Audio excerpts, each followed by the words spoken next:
dites, vous savez ce qu'il y a sur les autres faces du Netto? Quoi? Bah, Javra c'est en face, en boîte aussi, mais un bâtiment ça a 4 faces, non? Du coup, il y a quoi sur les autres faces? C'est pas trop le moment de se poser des questions inutiles, je pense. Et si tu enquêtais par toi-même? Ah ouais, pas con Mimiriodo. Bon bah, j'y vais du coup. Ouais, c'est ça, ouais. Au revoir, Cliff. Je reviendrai avec des réponses. Génial, on n'a pas commencé, il y en a déjà un qui se détourne du vrai problème. Mais sois pas défaitiste, Johnny. De toute façon, c'est un nouveau membre. Il va pas beaucoup pouvoir nous aider pour résoudre notre bug de l'an 2000. Et puis il ne ressemblait pas au Père Noël, celui-là. Salut. Ah, Mitch. Alors, une bonne nouvelle? Pas vraiment. Je viens de raccrocher avec Maître Guacamole, notre avocat. Et tout est légal. Ils possèdent les extraits originaux de la première saga MP3, donc ils peuvent s'approprier le terme saga MP3. Oh, bordel. Attends, comment c'est possible ça? Alors je n'ai pas tout compris, mais en gros, comme le grand-père d'Architruc Machin a créé la première saga MP3, il peut en revendiquer la paternité. Il a juste à présenter au bureau des brevets des extraits de la saga, en être l'unique possesseur, justifier que c'est la première, et pouf, il peut revendiquer le terme. Ça fait 13 ans que le Netophonix est en ligne, fallait bien se douter que ça allait nous porter la poisse. N'empêche, quelle année! non mais je suis presque sûr que le droit ça marche pas comme ça. Eh ben, en tout cas, heureusement que personne n'a jamais eu l'idée ici. Ouais, on est trop naïfs. Bah, et donc ça nous interdit légalement d'utiliser le terme saga MP3? Exactement. Il a, semble-t-il, déposé le terme hier matin, et si aucune contestation sérieuse n'est formulée dans 24 jours, la préemption du terme sera actée. On a juste un sursis le temps que le dossier soit validé. Voilà, voilà. Capitalisme est décidément vicieux. Faut pas se laisser gangréner par ce truc, hein. Bon, bah, on est foutus. Une fois de plus. Attendez les gars.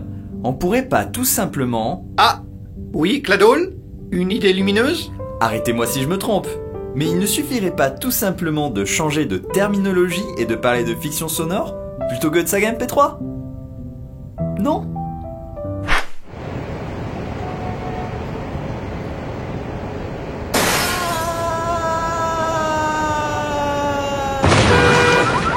Qu'est-ce que j'ai dit? Bon, maintenant qu'on a supprimé de l'équation les propositions farfelues, est-ce qu'on a une vraie option? Ah bah, le chômage, ou un plan de retraite anticipé pour certains. Il a quel âge, JBX, Comment déjà on va annoncer ça aux autres? Est-ce que j'ai dit que j'avais fini mon explication? Parce qu'il y en a encore. On va quand même pas leur filer du pognon en plus. Bon. Artichaut Griffin. Archibald MacGuffin. Oui, c'est pareil. McMuffin a bien dit qu'il n'avait que des extraits de la saga. L'avocat m'a précisé que si on arrivait à mettre la main sur un extrait plus long que ceux qu'il possède, il ne pourrait plus revendiquer la paternité. Le droit sur la propriété intellectuelle est tellement bien conçu. Ouais, mais le problème c'est qu'on n'a jamais entendu parler de sa saga. Autant chercher un adaptateur Jack Mini Jack dans la bijoute d'incendié. Mais on n'a aucune piste. On devrait poster des affiches dans la rue. Cherche MP3 perdu. Voici son signalement. Forte visibilité en récompense. Help. Ah bah, ils sont beaux les dirigeants du Netophonix. François, on est foutu, faut l'admettre. Encore une fois. Mais est-ce que le Netophonix c'est cet esprit de perdant? Je ne pense pas, non. Est-ce que le Netophonix se laisserait avoir par le profit? Ouais, mais là... Non! Je dis non! Nous avons tout vécu, tout traversé. Quand le bâtiment a frôlé l'annihilation avec le Netocrash, est-ce qu'on a baissé les bras? Non. Non! Non et non! Est-ce qu'on a abandonné ce beau rêve qu'est le Netophonix? Non. Non! Exactement! On n'avait pas de budget, pas de team processing ou autre connerie dans le genre. Mais on avait un bot quand même. On a remis sur pied l'entreprise. Ok, l'architecture est assez particulière maintenant, mais ça marche. Sur un pied. Certes. Le pognon, ça n'a jamais et ça ne sera jamais notre objectif. On n'en a pas besoin pour être unis sous la même bannière verte. On est toujours debout, après 13 ans de tempête, de Netflix, du podcast et toutes ces conneries à la noix. Et vous savez pourquoi on est encore là? Non. Grâce à l'entraide? Voilà. Alors on trouvera une solution. En boîte ne nous enterrera pas. On remuera ciel et terre s'il le faut, car ensemble, tout est possible. Foi de TJP, le Netophonix ne mourra pas. Il a raison. On doit trouver un moyen. Si c'est une saga MP3, même si elle date d'avant la création du Netophonix, il y a forcément des traces quelque part. Et vous savez où nous pouvons trouver le plus d'informations sur les sagas MP3, même les plus anciennes? Les archives du Netophonix. Bingo. Mais cette saga est beaucoup trop vieille. Aucun membre ne semble la connaître. Même pour Blast, c'est inconnu. Pourquoi quelqu'un aurait pris le temps d'en faire une fiche pour les archives? Il y a peu de chances qu'une saga aussi ancienne y soit, mais ça vaut le coup d'essayer. Internet garde tout, il a le syndrome de Diogène. Et puis de toute façon, on a que ça. Bon, eh bien, allons remuer de la poussière au mépris de notre santé physique et mentale. Ah gna gna gna, mince alors, faut aller modérer des trucs, et puis faut aller rassurer les membres, on peut pas rester, gna gna gna. Des excuses, ouais. Blast, Mitch et Mimi Ryudo ont raison. Les membres ont besoin de figures rassurantes. Si tout le monde panique, on va rien y gagner. Ouais, enfin, je vois surtout que quand il s'agit d'aller remuer des vieilleries, c'est toujours les mêmes qui s'y collent. Au pire, on recrute des membres sur le chemin. Bonne idée, ça. Tiens, justement. Nul à la place. Suite nulle. Duo, c'est un chef-d'œuvre du jeu de société. Un mélange d'audace, de talent et d'ingéniosité en un seul paquet de cartes. Je comprends même pas comment ça se joue ce truc. En plus, vous critiquez sans connaître. Ah, mais quand un truc craint, ça se voit même de loin. Pas que j'aime mes dires, mais il marque un point là. Mais non, écoutez. Déjà, c'est simple. C'est un Uno, mais avec 2 tas. Ah, ça ressemble à un sacrilège quand même. Tout à fait, faudrait en parler avec la modération. Mais c'est juste un jeu de cartes. Ah bah, Johnny, tu tombes bien. On se demandait Alors, si... Fal, Lorendil, Tuki, vous venez avec nous. Hein? Mais où? Aux archives, pas de discussion. On va essayer de sauver le Netophonix. Aux archives? L'enfer de la saga sphère. On a besoin de bras, donc suivez-nous. Mais... Si vous ne venez pas, vous êtes virés. Si on a bien compris, on sera tous virés dans pas longtemps, donc... On ne discute pas, allez-y. Bon, Ah, ok. il paraît qu'un jour, Trent est descendu aux archives pour récupérer un bruitage pour l'épisode 3 de Xenosis. Et qu'il n'est jamais remonté. Et moi j'ai entendu que Fal y est allé pour une de ces sagas et que depuis, on n'a plus de nouvelles. Non mais je suis derrière vous, en fait. Un peu de silence, on arrive. Oh tiens, salut! Quel bon mot vous amène? Ah, j'ai pas beaucoup de visites ces derniers temps, j'étais à 2 doigts de commencer une collection de cailloux. Bonjour Ximnut, on recherche tous les éléments que tu as sur une ancienne saga MP3. On va tous mourir. Ça dépend ce que c'est. Les Aventuriers du MacGuffin, de Archibald MacGuffin Senior. Un bidule de 2000. On va finir torturé par un être surnaturel qui va nous faire entendre des saturations à l'infini. Les aventuriers du Survivor, tu veux dire? Ça date de 2001 du coup. Ah non, du MacGuffin. Jamais entendu ce nom. Mais t'étais pas là à la réunion annuelle hier? Non, j'étais en retard, et si j'étais rentré, j'aurais fini de corvée d'archives, c'est horrible. Attendez... Alors moi j'y étais, je finis quand même aux archives. Bon, pour la faire courte, j'ai besoin de cette saga pour sauver Netophonix. Vraiment très courte en effet. Par contre, les archives sont pas aussi bien rangées pour ces années-là, et c'est assez parcellaire.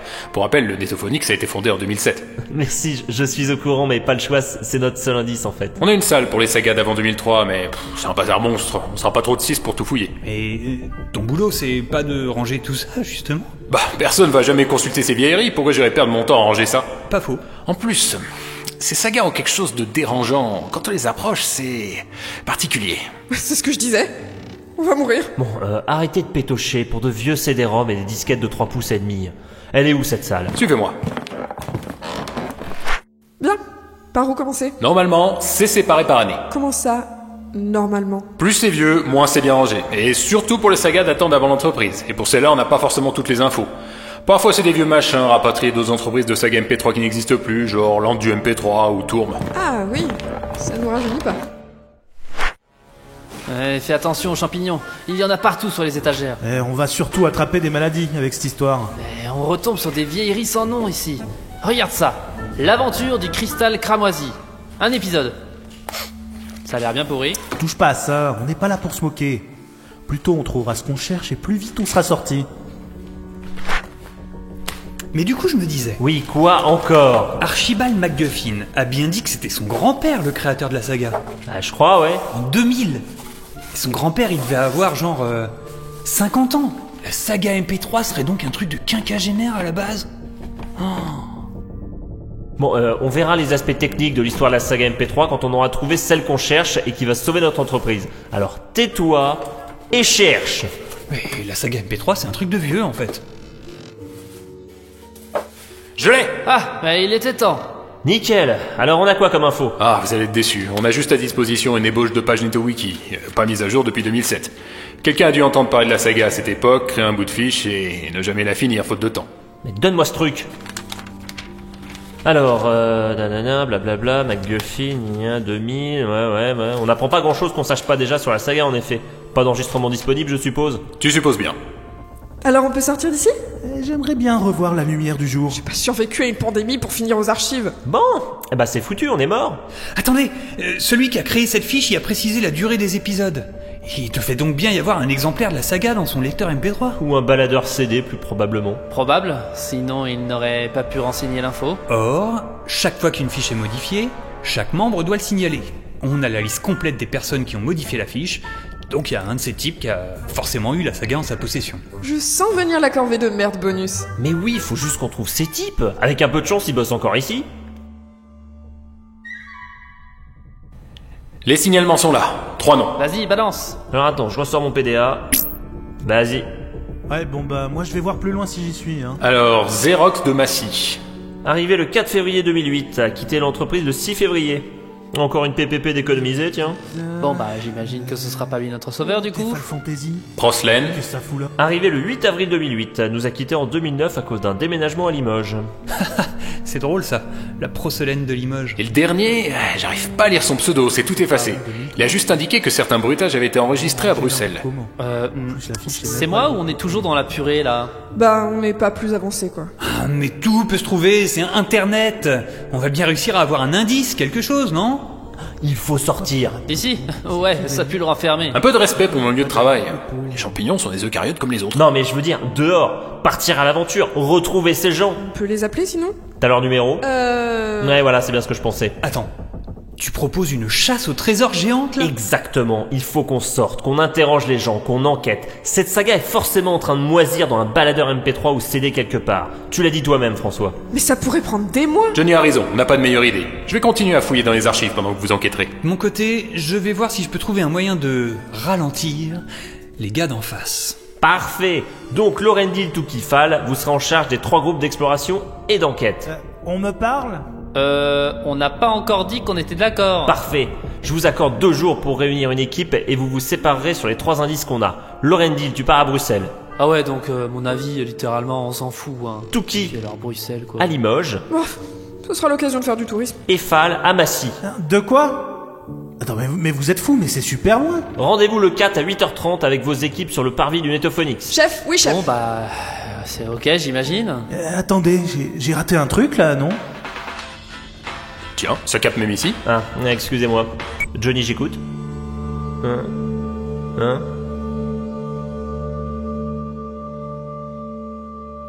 Comment ça, démissionner pour être embauché en face?